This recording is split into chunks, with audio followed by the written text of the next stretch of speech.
what's super interesting about this panel discussion is both Lori and Kate are kind of in two different modes of where they're at in their self-funded journey. So you're going to hear about two different stories about what they're doing to address employee benefits for their workforce. So without further ado, I'll start with Rachel Hawkins. Owner of Angler Insurance. Rachel's been a good partner of ours, and obviously works with Lori and Kate very closely to make sure that they're taken care of. Thank you, Rachel. All right, Lori Coons, HR specialist and finance assistant at Evergreen Christian Community. What's going on, Lori? And the last but not least, Kate Wilson, HR manager at Redshift. Hey, Kate. Welcome on stage.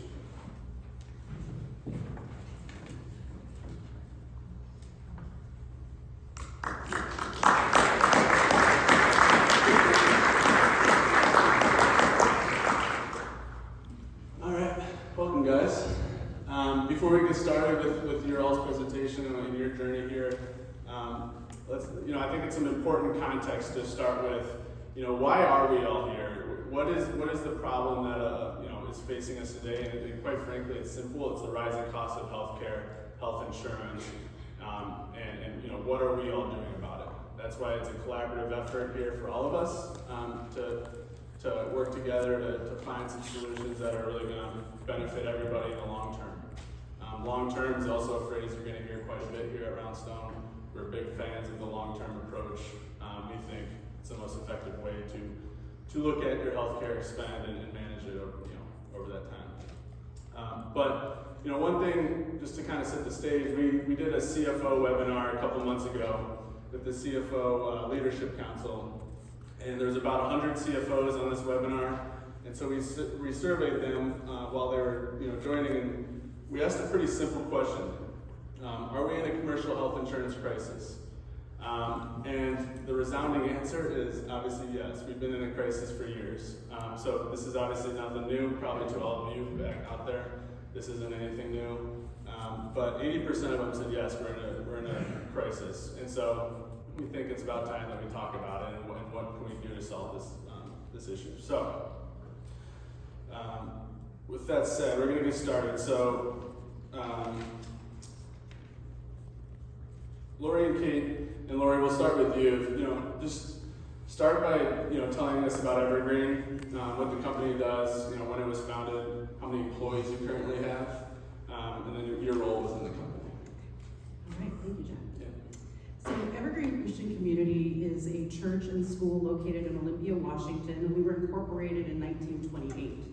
So we've been proudly serving our community for almost a century, and are very excited to finally have about 100 employees. So that's working out really well for us.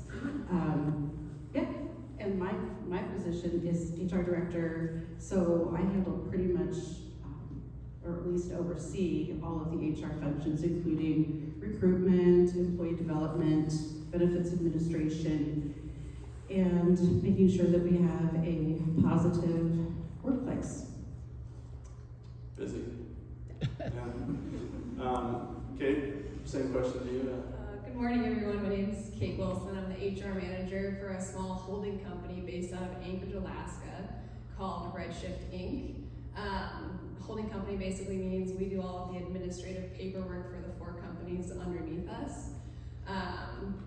So the 4 companies under us is we have an engineered equipment company, which is a manufacturer's rep and distributor. We have a plans room, which is basically a platform, an online platform where contractors can bid on jobs and be awarded the plans. We have a cabinet shop, also in Anchorage. And the last one we have is based out of Kimberly, Idaho.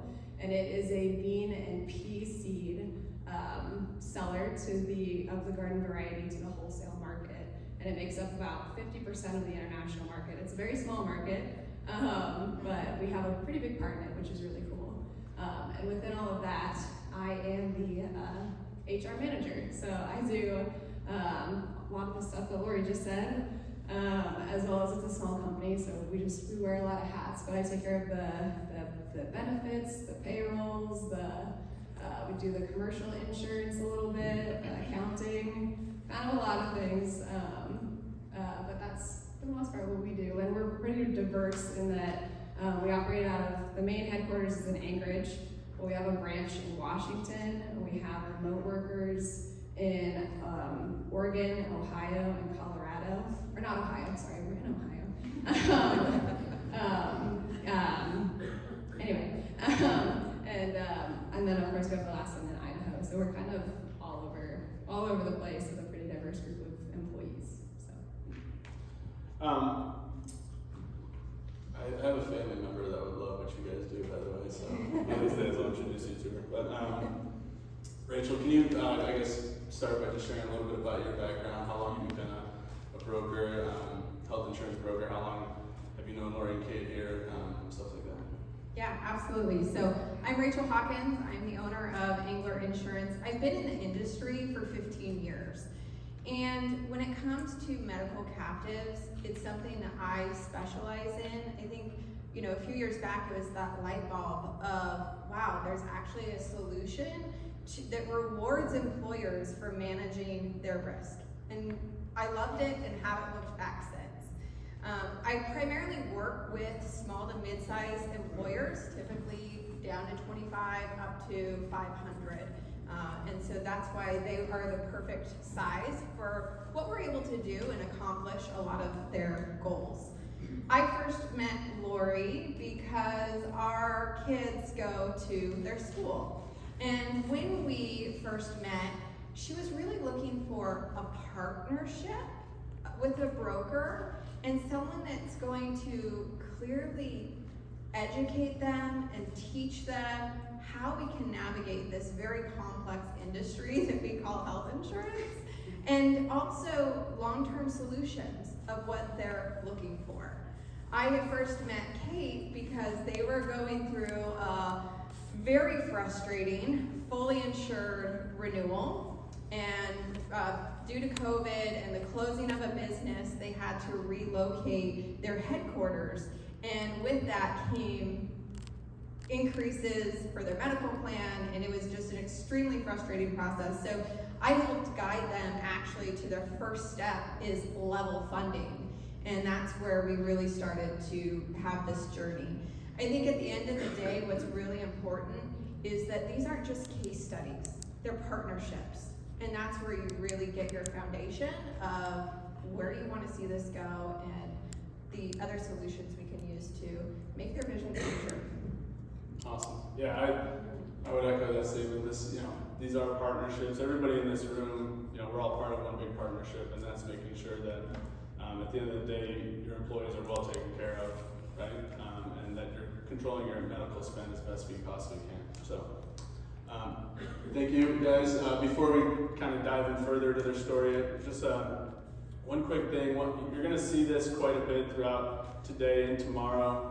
And that's this concept of per employee per year cost. Roundstone is really starting to dive deep into this, rather pretty simple metric, to be quite honest with you, because it's a really good way to manage how your health plan is performing, opposed to, compared to a benchmark, whether it's a national benchmark or maybe an in-state benchmark.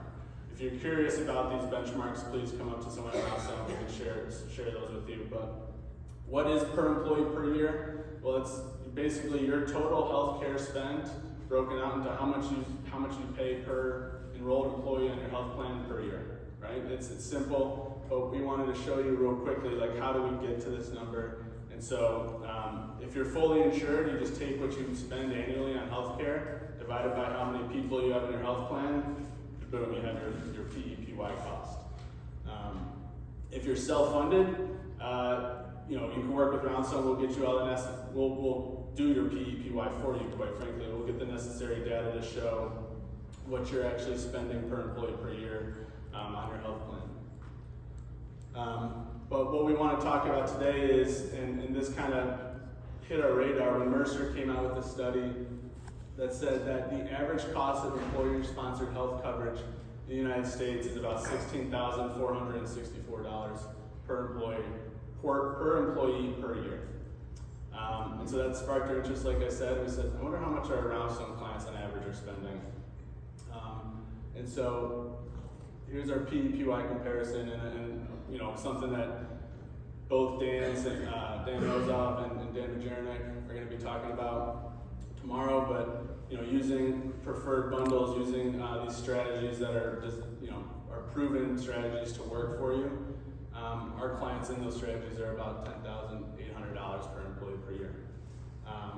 Our entire book of business, Roundstone as a whole, we're at about $12,000. All right, and so we're proud of this. I think the team up here, they're proud of what their PEPY cost is. But if you have any questions specific to what your PEPY is, come find one of us here at Roundstone, and we'll get you that data, and we'll get you exactly what you're spending PEPY. So, let's see here.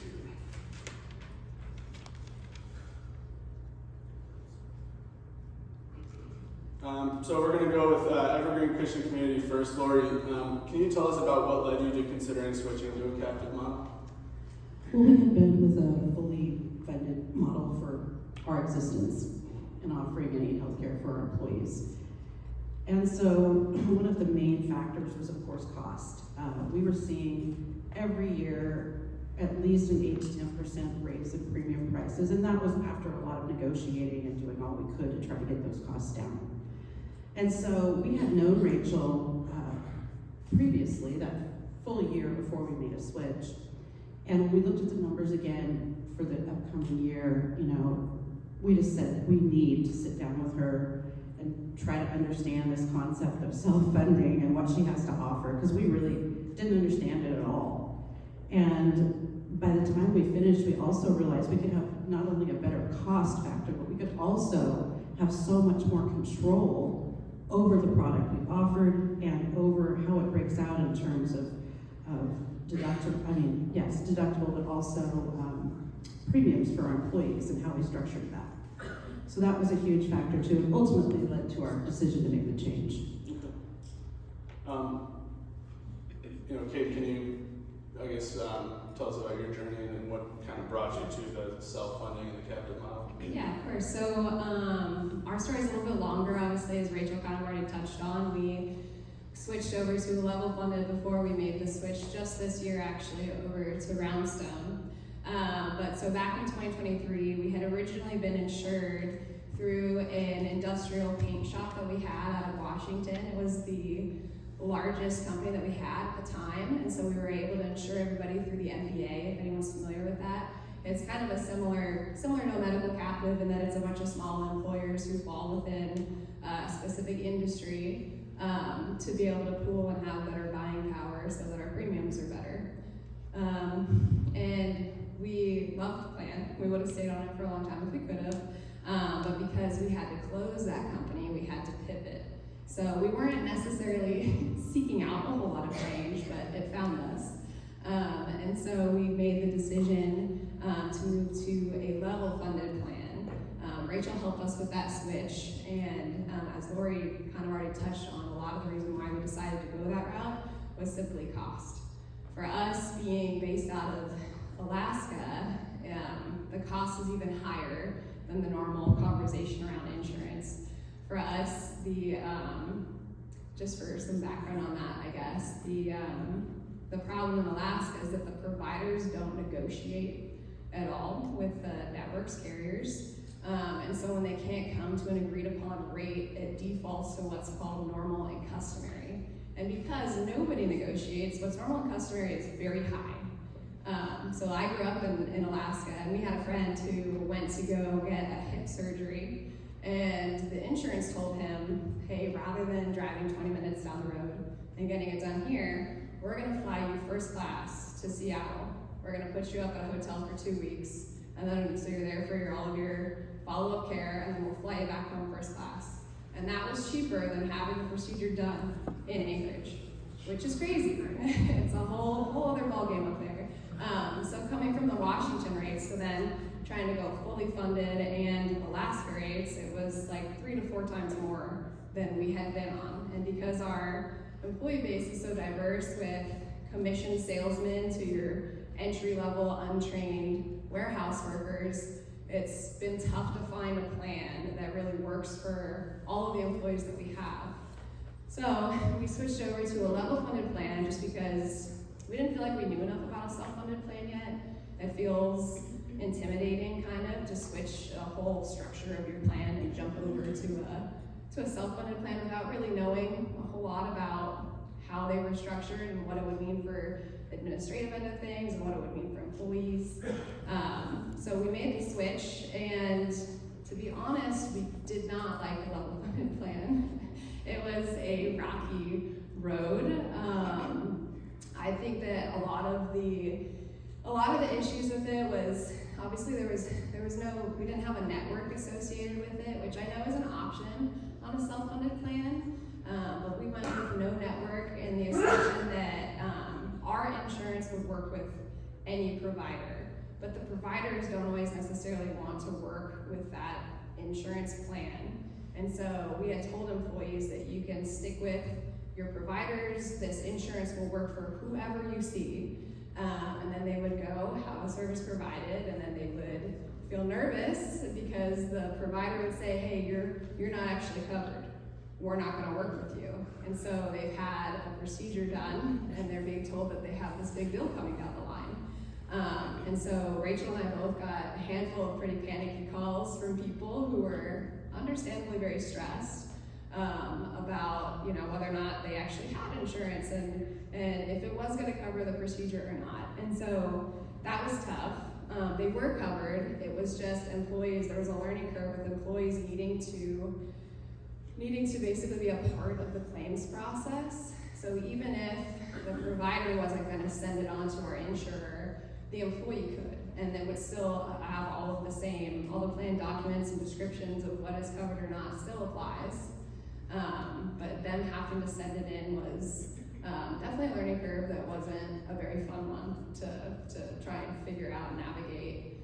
And balanced billing was also a new concept coming from a fully funded plan of the provider trying to charge the client just the portion of the bill that insurance refused to pay and telling them, you don't have to pay this. So a lot of that, there was just a lot of learning curves that made it a tough plan, and the third-party administrator that we had at the time was very slow at processing all of the claims.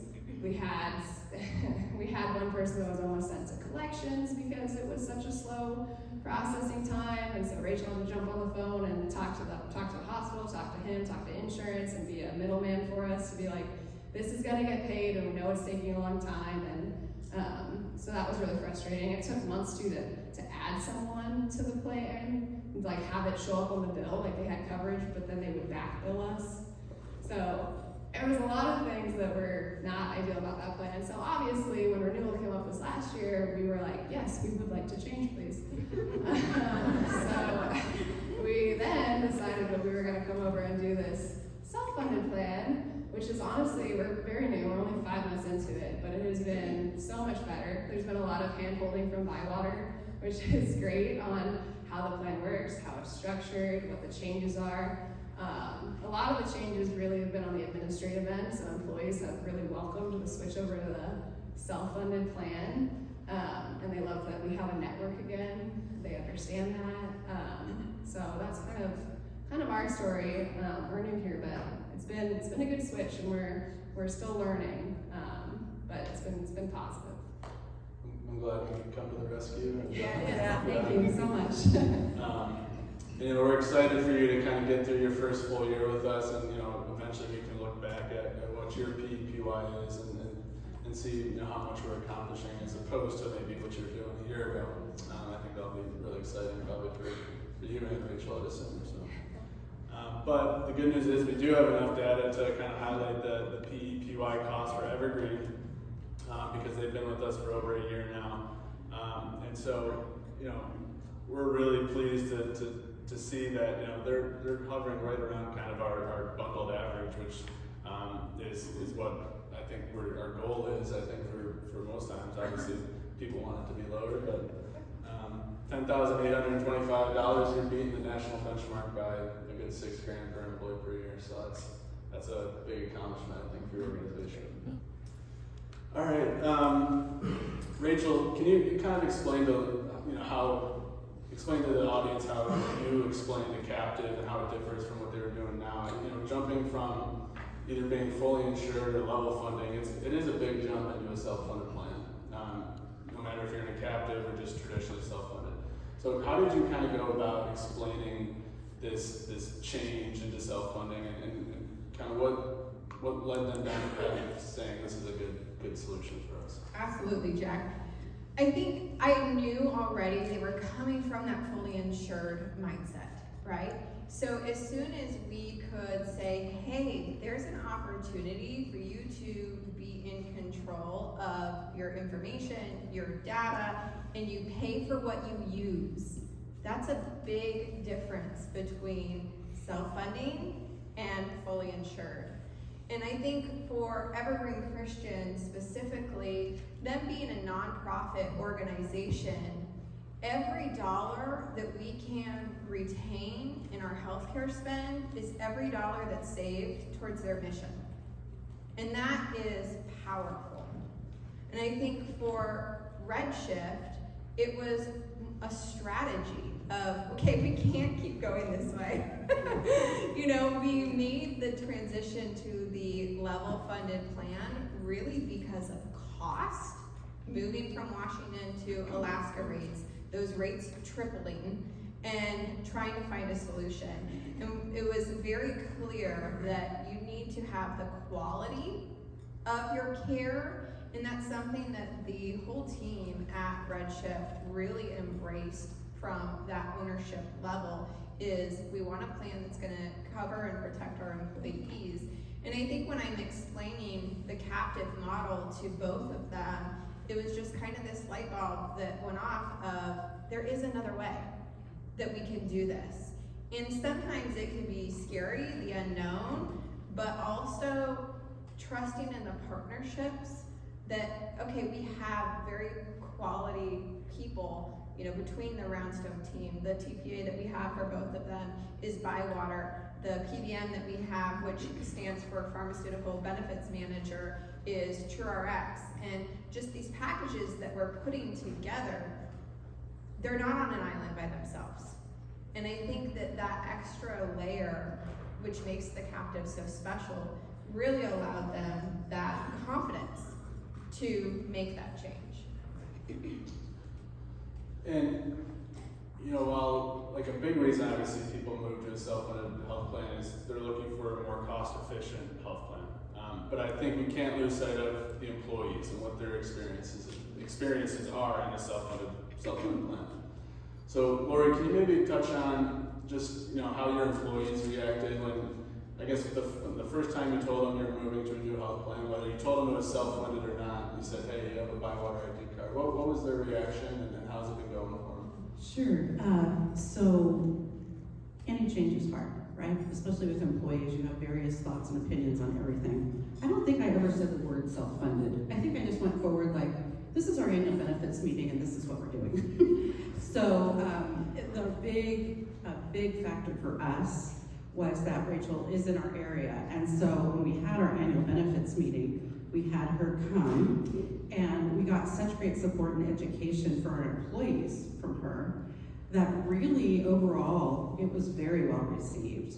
I think I only had one, there was about 40 people in the room or so, only had one employee that was negative, and he had in mind something very specific for a new primary care physician. And so he was having a lot of difficulty finding someone that he was happy with. So I directed him to the Cigna website, which Cigna in our area is a huge network. I mean, there's just almost any kind of doctor in various stages and different hospitals that you can choose from. So that was great. And so I directed him there and just said, sort these out by what you're looking for and then give them a call and see if you can get in. So it was a month or two later, and I kind of didn't want to ask how it was going for him, and he came to me and he's like, hey, I found somebody on that network. And I said, well, good for you, so he was happy after that. But other than that, it's been so wonderful to have just the support and the knowledge that Rachel has, that if we need it, she's there to answer the question. And if we just need to figure out what we're doing next year, she's already got an idea about what we should do. So it's been a great partnership. Good. Kate, based on your last answer, I'm sure it was a very welcome reception to this development. Surprise. Maybe just share a little insights about how you kind of introduced this new plan to your employees and their reaction to it too. Yeah, for us, our employees were kind of like, we're not on this plan next year, right? And I was like, correct, we will be changing, and my promise to them was just, it will be better. And so we made this switch, and it was a very welcome switch. I think that for employees, it really felt like they were kind of going back to a fully funded. A lot of how it functions for them is very similar to what they were already familiar with for years. So they didn't have too many questions. We definitely got way less phone calls of them feeling anxious or nervous about the change and what was happening. A lot of the changes have really just been on the administrative end of how we choose to fund the plan, which has been really neat because we're so diverse geographically and with like the demographics of our employees. One way that we're considering, we just sort of talked about this recently, but Idaho rates for health insurance are way lower than Alaska rates. And so we get the per employee per month for the bill that we get, but how we fund to that is completely up to us. So one thing that we've been thinking about and toying with for next year is that maybe next year the rates for our Idaho employees will be less than those for our Alaska employees, simply because that's where you live and we feel like that's more fair. Right now, we decided to fund it, we have it age banded. So our younger employees are paying less because they use the plan less, and our older employees are paying a little bit more because they're the ones who are using the plan. So it's definitely been a welcome change for us. It's cool to have that amount of power in how much we're choosing to charge people rather than just getting a bill that says here's what you're paying and that's that. Having that control has been really nice, and we also get so much information out too on all of the pharmaceuticals that our employees are using, and so all that leftover overage that we're collecting each month, we can use that to help our employees with any kind of health initiative that we want to put forward, and because we have that data now, we can make sure it's targeted to actually help our employees and what they're going through rather than making assumptions about what they may or may not need help with from a health standpoint. So it's been a really welcome change, and I think employees have really appreciated it, and so have we as an employer. It's been a change for us too, but I wouldn't say it's a bad change. It's just an adjustment, but we've enjoyed it. So Rachel, the first step is done right, which is jumping into the self-funded world, getting acquainted with your TPA or PBM. I think the next step in the journey for a lot of folks, especially in this room, is now, what do we do? Is there things we can do to better manage our costs? So maybe talk a little bit about the cost containment strategies that were kind of the next on the list that you had to hit while, when they became self-funded. Absolutely. So when it comes to cost containment, there's two sides of it. You're wanting to make sure that the employees are taken care of, and then it's also beneficial to the plan for the longevity. A couple of things that we did at Evergreen Christian. One is we implemented a $0 primary copay. So we wanted to encourage employees to go to the doctor for primary care, and it's going to cost them nothing. That was a great first step for early detection, preventative care, before we're just trying to see some big claim.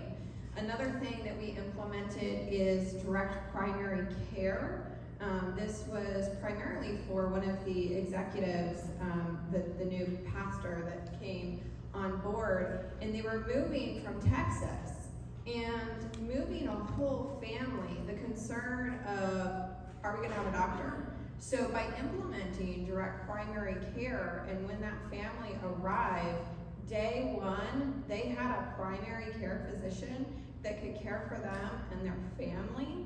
That's really the best of both worlds. Not only is it going to give that quality of care we want to provide the employees, but also long-term downstream cost savings. Anything that's going to those direct primary care visits is not hitting the health plan. So that was a really good cost containment that we implemented at Evergreen. For Redshift, because they are newer in the plan, they've only been on the Roundstone plan since January, we are just at the point where we're implementing some cost containment. We had a large claim come in very unexpectedly, and so we're working with an organization called Goodbill to help negotiate that bill from the hospital and help that member. You know, it is the data that we're seeing that comes in that allows us to do this. When it comes to cost containment, this is not something that you just meet with your broker once a year. We meet on a quarterly basis and evaluate the data. Roundstone has an amazing CSI dashboard where we can pull these reports, we can see what's going on, we get the pharmaceutical, we get all of the de-identified claims data. That data is what drives our strategy. That data is what is allowing us to say, hey, we need to implement these cost containment solutions. Another employer who is not here today is Peninsula Glass Company. We had a high-end pharmaceutical, and we had to do a couple different things. We looked at the international sourcing of the drug, and then also pharmaceutical rebates for drugs. And so when we're evaluating all of this, I remember calling the owner and saying, hey, you're gonna get a pharmaceutical rebate of $21,000 because of this drug that is being processed on your plan. And then we're gonna look at internationally sourcing this drug for, you know, way more than a third of the cost savings by getting it out of Canada. By allowing the cost containment options, I was able to go to this employer this year. They had a March renewal. This is their third year on the Roundstone plan, and they were funding to their maximum.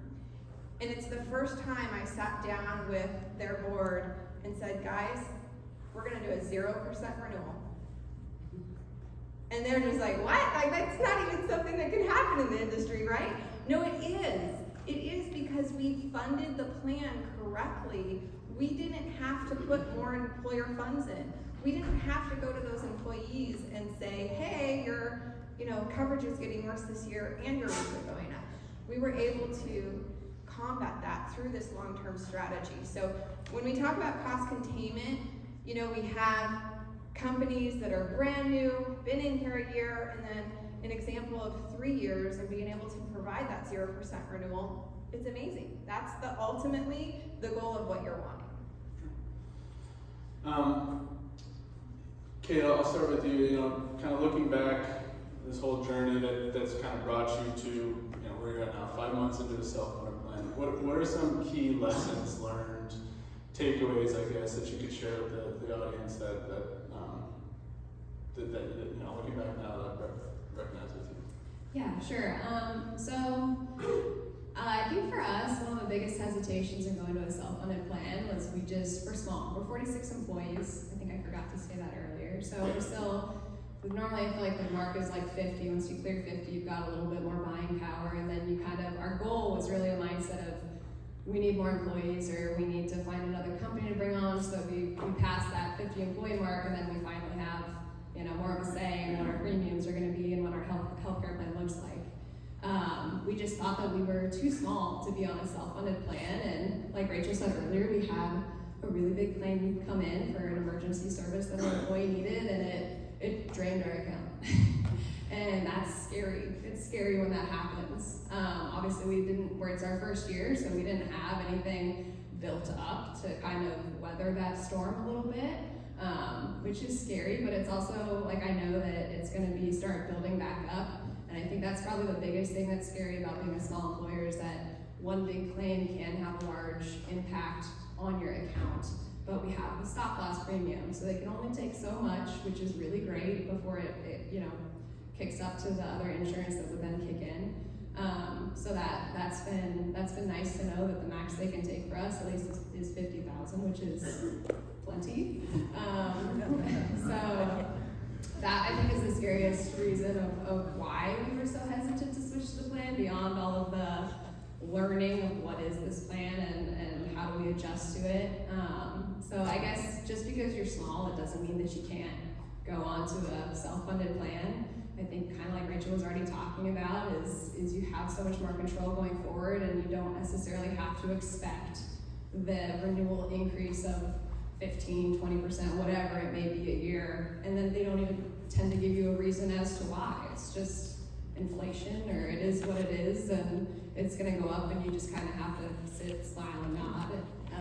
So being able to be on this has been a refreshing change for us, especially thinking about renewal, about maybe one day once the plan is running, you know, as it should be, that we won't have to tell the employees that, you know, this is an increase this year and whatnot. So I think if you're small, you can still do it, just one day at a time, kind of. And Bywire and Roundstone have been super helpful with onboarding us and making sure that we're understanding the plan and all of that. So it's not like you're alone in the process of trying to figure out how to navigate it. So yeah, I think that's my piece of advice. Lori, how about you? Any lessons you could share with us? Oh, sure. Well, I think the value of getting the knowledge of how to understand your costs and what's driving them was huge for us. Regularly, you get reports, or they're available for review, and it's not only reports, Rachel mentioned this, it's not only reports about, oh, this is how much your company has spent in claims this quarter, or whatever. It's also de-identified information that individually lists the prescriptions that the employees are buying, the claims that have come out, what types of services are they getting, and it really helps us understand what then we can offer additionally, or information for employees, again, about possibly sourcing prescriptions out of the country, or whatever other options they have, that can really help our employees minimize their own cost. So I'd say that was a huge lesson for us. We'll finish on this, and we're going to open it up for question Q&A from the audience. But Rachel, I guess from an advisor's perspective, you know, working in the self-funded space for a while now, like, what is your advice to groups maybe thinking about if self-funding is a good option for them? You know, what advice can you share with us? Well, I think that a lot of employers tend to feel that the concept of self-funding is scary and it's risky. The truth is, the longer you stay fully insured and you don't have data and you don't know your claims and you don't know what's driving them, that's ultimately your real risk. So the question, I think, comes down to three different things. One, do you know what is driving your cost? Two, do you have the ability to help control that cost? And three, are you saving any money on your plan when you do have a really low claims year? If you answer no to any of those three questions, it's time to consider a new option of what solutions are out there for your health plan. So I think that that's really how, together as an employer that's considering this, it's not as scary as it might seem, and really time to take control of your benefits. Well, thank you guys. I think a big reason why Roundstone we love this event is because us here at Roundstone, everyone that's attending this event, we learn just as much from you all every year that I think you learn from us. So we really appreciate all the valuable insights you give us and helping us kind of move forward in the next year and attack the next year's problems. So with that said, we're going to open it up for any questions. Happy to answer them, and then we'll take a short break after Q&A. But any questions in the audience? We'll pass around the microphone as well. We'll start right there up front. Yeah. Can you describe the additional cost to employers to participate in the captive, whether it be a membership cost or to cover the captive layer of coverage? How do you describe that? Sure. So I think what you're referring to is the collateral or the collateral investment for the captive. I guess I'll start by explaining the collateral and what it means, and I'll let you guys chime in and talk about what if collateral was a barrier to entry or so for you. But The collateral, when you think about what a captive is, it's a private insurance company, right? And by law, insurance companies have to have reserves. So the collateral is just reserves for the pool. With Roundstone, it's the lowest in the industry. It's only about 7% of your stop loss premium, or maybe 1%, 1 to 2% of your total fully insured spend, however which way you want to think of it. But it sits there, sits in an investment account, earns investment income. If you ever leave the captive, you get the collateral back plus any investment income earned. If you renew with us, it just rolls over to the next year, stays on hand for the next year's captive. It's a plan asset, should be treated like a plan asset. It's also quite an investment because you can make some of your premium dollars back from the pool based on your collateral investment. So I know there's some folks here in this room that have been with us for, 8, 9 years at this point, and I'm looking at one person back there, and they've had collateral with us for that amount of time. So it's collateral is part of every captive out there, but it's how you manage the captive is really the important thing here, important factor. But any comments about the collateral? Like any pushbacks, I guess, that you get about? Yeah, so I think a couple things. One, we had a very large employer that was considering this, so their collateral due was going to be very significant, and they were a nonprofit organization. And so one of the things that Roundstone team was willing to work with is saying, okay, we can, with an exception, we can break this up into a couple payments. And that was a really good solution to be able to allow them to consider this option. Another thing is once you have paid your collateral, if your census doesn't have a big change, then you're not gonna owe more, and you won't owe more the next year. So that was really great for even both of them. Okay, they paid their collateral to join the captive, and then we had Evergreen Christian's renewal, and there wasn't anything additional due. So that collateral, it is staying there, it is the employer's money. But I also look at it as it's their buy-in to the captive. All of the other employers in the pool have also done the same thing. That captive layer is what sets you apart from just going self-insured on an island by yourself. It's a very important piece that protects you as a company. So I think that understanding what that collateral is and how it operates is definitely a question that comes up when we are implementing this coverage. Thank you. Mike Schroeder back there is our CEO. He's not. Anything to say?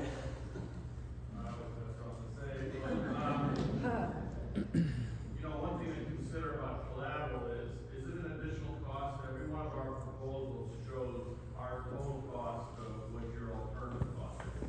So it is a cost in your first year, but I would question whether it's additional. So you don't automatically assume that if I'm paying $1 for my fully insured premium, then I gotta go over to Brownstone and pay $1 more.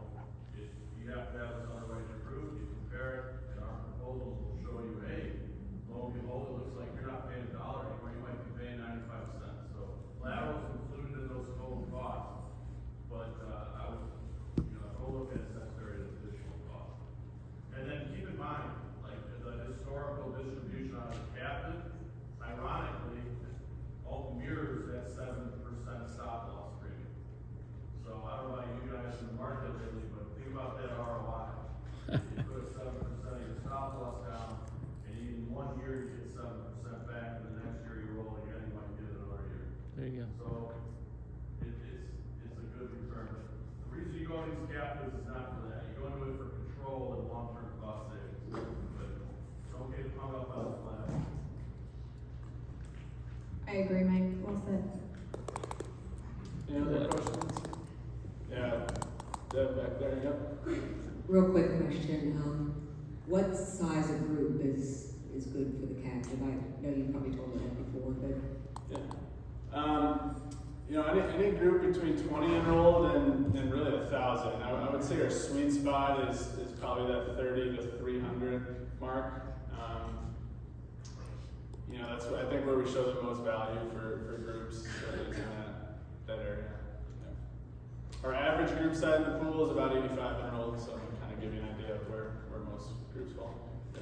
Can you explain why doesn't pencil above 1,000, what factors have to Yeah, very good question. So I think the biggest reason is when groups start approaching that 1,000 number and above, self-funding on their own starts to become maybe a little bit more feasible. They're maybe taking higher specific deductibles, taking more risk, and by taking more risk, the captive, you're not squeezing a lot of juice out of the lemon from the captive at that point. And so oftentimes it might just be more beneficial to just purchase stop loss directly on your own and self on your own.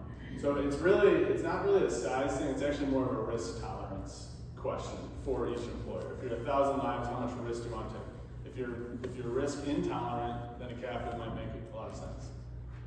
But yeah. On the way back there. Yeah, sorry, he's here. Yeah. Can both of the HR people talk about your employee experience when you made this change in terms of when they get an EOB, when they get an invoice from the provider? What are you seeing from your employees? Well, I guess I'll start and we can jump in. Really, for our employees, I don't think most of them even realize that we're not with a fully funded plan. They don't understand. But I will say that EOBs are great and they come very quickly. That is something that we did not have before. So I think that's a definite plus. And when they don't understand, they also have, their own portal they can go to, they can make a call, and the customer service is great. Better than we've ever had with any other insurance that we've had. But I really don't think they see a huge difference on their side of it. I agree with Kate, it's mostly on the administrative side and us getting used to a different type of billing and who to contact for different things like that. But no, I think our employees have just kind of smoothly moved into it. Yeah, I'd agree with what she said. I think that the employees, it's been a really easy transition for them. It's really, truly mostly on the administrative end of things where it's felt like there's been the most changes. I don't even know for the SM benefits, my employees they don't seem to acknowledge it a whole lot. They're funded, we're good. They're not really paying attention to that, I feel. So no, it's been really easy for employees to switch. I want to add on top of your question there, when it comes to the explanation of benefits, a lot of times they don't even know that an employee's reached out to me as the advisor and has a question. So we actually, Lori, I have a call today for one of your employees who got an EOB in the mail and they're like, hey, I have a question about this. One thing that I love is the support team that we have and being able to call Irina and be like, hey, this is what's going on, here's the member's question, and we're gonna get a resolution, and the turnaround time is so quick. So if there is something that comes up from that employee, it's been resolved really quickly. That's an experience from an advisor that I haven't had with other insurance carriers in the industry, and that is very pertinent to that experience. All right, well, I think that's going to do it for our employer panel today. I know there's other questions here, so those questions that you guys do have, please come find us, and I promise you we'll get those answered whenever you can.